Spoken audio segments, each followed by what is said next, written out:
Olá a todos, tudo bem? Boa noite. Aqui é o Dr. Clay Brits da Neurosaber. Como prometido, estou aqui para agora à noite fazer essa live maravilhosa com vocês, falando exatamente sobre o CID-11. A versão atualizada que saiu essa semana do CID, do chamado Código Internacional de Doenças. O CID-10 agora foi substituído pelo CID-11. Boa noite a todos vocês. Boa noite quem está chegando agora, Eleni, Viviane, sejam bem-vindas. O CID-11, o chamado Código Internacional de Doenças, que é um manual da Organização Mundial de Saúde, que traz informações básicas, importantes, com as codificações e os critérios diagnósticos dos mais variados transtornos, doenças, etc. Especificamente, no nosso caso, os transtornos do desenvolvimento, os transtornos mentais, os transtornos relacionados às questões psiquiátricas, neurodesenvolvimentais. O CID-11 foi trazido ao público durante essa semana, já atualizado. E muitas pessoas vieram me perguntar: e aí, Dr. Clay, como é que fica o autismo e o TDAH dentro do CID-11? É interessante e muito importante esclarecer essas dúvidas, não é mesmo? Porque a gente tem que agora entender como é que fica esse novo status, esse novo paradigma, essa atualização. Não é verdade? O que vocês acham? Não é importante saber disso? Sim, é muito importante. Vamos lá, faz um coraçãozinho, dá um joia aqui para mim. O que vocês acham? É importante ou não é importante saber a atualização do CID, que agora é CID-11? Sem dúvida alguma, é muito importante. Sabe por quê? Porque o Código Internacional de Doenças da Organização Mundial de Saúde é, para o Brasil, o requisito básico de toda a codificação de doenças no Brasil. Então, para se conseguir documentação, para se conseguir benefícios, para se conseguir que a escola cumpra as orientações médicas de equipes multidisciplinares, é importante que, além de fazer o diagnóstico, você coloque lá o CID.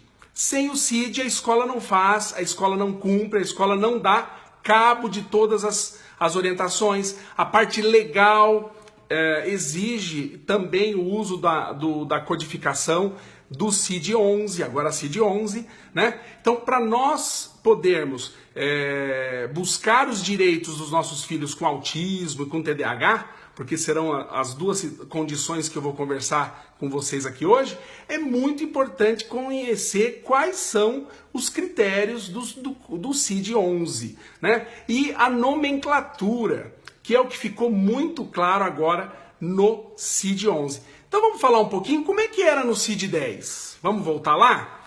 Como é que era o autismo no CID-10? Como é que era o TDAH no CID-10? O CID-10 colocava o autismo não como autismo, mas transtorno global de desenvolvimento. Era o chamado TGD, os transtornos globais de desenvolvimento. E ele dividia os transtornos globais de desenvolvimento em 9 tipos. Dentre eles, autismo infantil, Asperger, né, a síndrome de Rett, o transtorno desintegrativo da infância, ou seja, dividia os TGDs em várias subclassificações de autismo. Era colocado dessa forma. E aí o que acontecia? Muitas vezes o diagnóstico ficava perdido, porque a gente não sabia para onde ia. E com a atualização do DSM-4 para o DSM-5, colocando o autismo como um espectro, na hora que você fechava o diagnóstico de um transtorno do espectro autista, você não tinha o correspondente disso lá no CID-10. Então ficava uma confusão. A gente até ontem, né, até agora, a gente fechava o diagnóstico de transtorno do espectro autista, mas na hora de colocar lá no documento, como no Brasil só se reconhece o CID, a gente colocava transtorno do espectro autista com o CID totalmente inadequado e sem a correspondência do nome. porque lá no CID não era transtorno do espectro autista, é transtorno global do desenvolvimento. Com o CID-11, isso muda. O CID-11 agora se atualizou e o transtorno global do desenvolvimento se transformou em transtorno do espectro autista. E ele é dividido em na realidade em 7 subdivisões. Transtorno do espectro autista inespecífico, transtorno do espectro autista atípico, vamos dizer assim, e mais 6 classificações colocando o transtorno do espectro autista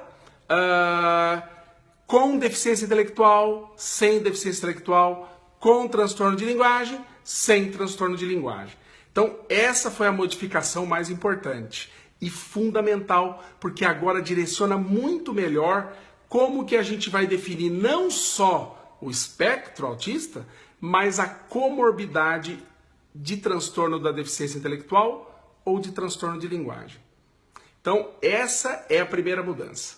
Mas, vamos dar boa noite a todos vocês. Eu sei que tem muitos pais, eu sei que tem muitos profissionais de saúde, profissionais de educação, que estão aqui presentes nesse momento e que estão aqui aproveitando, sem dúvida alguma, essa atualização que eu quis trazer para vocês, relacionadas ao autismo, e que, na minha opinião, sem dúvida alguma, foi um grande avanço do CID-10 para o CID-11 e que a gente pode estar agora tendo, sem dúvida alguma, uma regularidade de informações, uma regularidade de conceitos, gente. Isso é muito importante. Sem dúvida alguma, o CID-11 veio nos trazer grande alívio e também alívio para as famílias que agora vão ter um código mais atualizado, trazendo mais informações. Outra coisa muito importante, para o Brasil essa mudança foi fundamental, porque com esse avanço do CID-11, o Brasil passa a ter um sistema de códigos que está falando a mesma língua do DSM-5, que é o Manual de Transtornos Mentais, que já está na sua 5ª edição e que foi atualizado há mais ou menos 4 anos. Então é muito importante ter essa atualização, ter transformado o termo TGD em transtorno do espectro autista. Porque aí a gente agora fala a mesma língua do DSM-5, que tem critérios muito mais definidos, critérios muito mais atualizados e que vai permitir uma identificação mais cedo, mais precoce, porque o DSM caminhou para esse lado e agora o CID-11 está caminhando também. Essa unificação de termos vai facilitar os direitos, ir atrás dos direitos das crianças com autismo, seja a nível político, a nível legal, a nível escolar, ou seja, em todos os momentos. Vou aproveitar para vocês, para estar lembrando vocês, gente, vamos compartilhar essa live. Esse é o momento, né? Quantos professores estão precisando ouvir isso? Gestores de educação e saúde, pais que nesse momento não estão conseguindo me assistir por várias questões e que vão, sem dúvida alguma, vão precisar dessas explicações, não é mesmo? Então vamos aproveitar e vamos compartilhar essa live de hoje. Em relação ao TDAH, foi muito importante a atualização do CID-11. Por quê? Porque antes, no CID-10, o diagnóstico era transtornos hipercinéticos.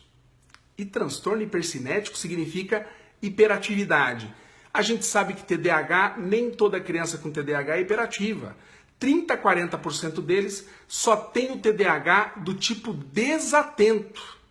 E o TDAH do tipo desatento simplesmente não existia no CID-10. E com o CID-11, nós estamos tendo a oportunidade de ver realmente agora o termo transtorno de déficit de atenção e hiperatividade. Transtorno de déficit de atenção e hiperatividade, com os seus subtipos. O predominantemente desatento, o predominantemente hiperativo e impulsivo, e o TDAH do tipo combinado, e o TDAH sem uma especial apresentação. Veio também nessa versão. E isso é muito importante, porque isso vai definir melhor o código com a apresentação clínica mais detalhada, mais atualizada, com mais detalhes. Isso vai ajudar a escola a definir qual é o caminho que ela vai seguir. Isso vai definir também o tratamento com profissionais não médicos, o psicólogo recebendo lá o laudo com aquele código específico do tipo do TDAH, já vai direcionar as intervenções. Então, o Código Internacional de Doenças, na versão 11, a versão atualizada, que saiu essa semana, ele traz informações mais detalhadas do TDAH, dando ênfase ao sintoma de déficit de atenção, que simplesmente no outro CID não havia um detalhamento específico e colocava todos os jovens e crianças e adultos com TDAH como se fossem hiperativos. E que na realidade a gente sabia e sabe muito bem há muitos anos que o TDAH tem uma apresentação muito mais complexa e muito mais definida do déficit de atenção do que até da hiperatividade, e sabemos que o déficit de atenção leva muito mais prejuízo, tá? Então veja, nós só não sabemos quando que o Brasil vai adotar o código específico do autismo, o código específico do TDAH. Porque se vocês forem olhar o CID-11 agora com mais detalhes, vocês vão ver que ele vai mudar a nomenclatura, vai mudar especificamente os códigos. Então a codificação vai ficar mais compreensiva, vai ficar mais definida por transtornos. Por exemplo, o TDAH e o autismo estão dentro do mesmo grupo no CID-11 também, dentro dos transtornos de neurodesenvolvimento. E lá eles estão codificados na primeira letra com o mesmo código. Então, colocando os dois transtornos muito próximos um do outro.